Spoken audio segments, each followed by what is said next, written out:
Barnaby, a scruffy, perpetually optimistic terrier mix, operated under a simple life philosophy.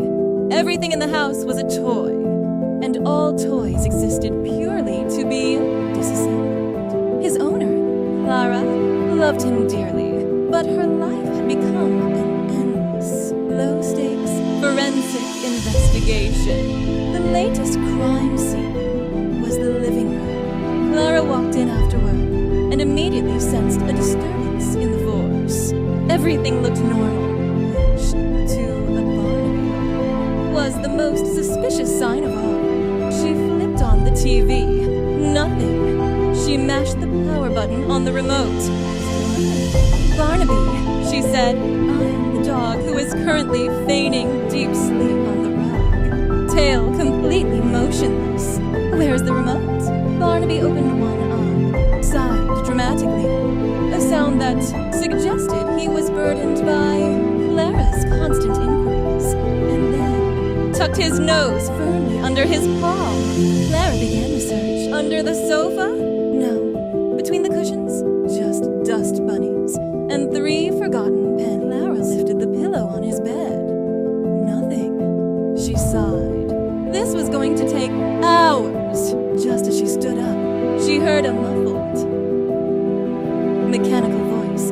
"Please replace batteries."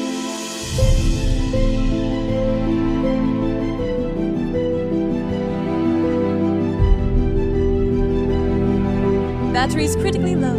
The sound was coming from the sofa. Her sofa. Clara approached the large, decorative cushion on the end of the couch. The one she was strictly forbidden from sitting on.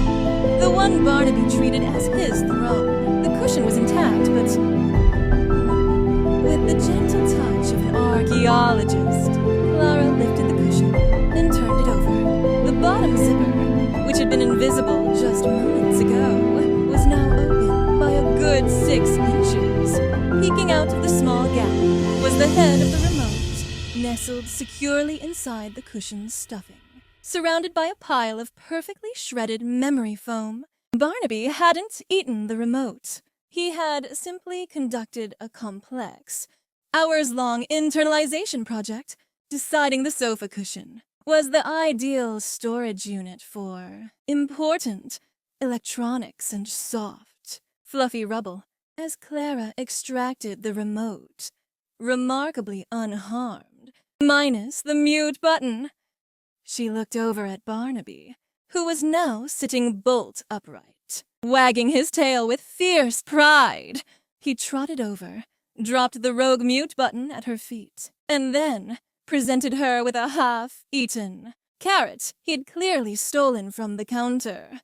He seemed to be saying, "A small administrative error was made, but look, I also acquired a fresh vegetable. Call it even?" Clara shook her head, laughed, and tossed the carrot back to him. The remote could be replaced, but Barnaby's chaotic contributions to the household decor were priceless.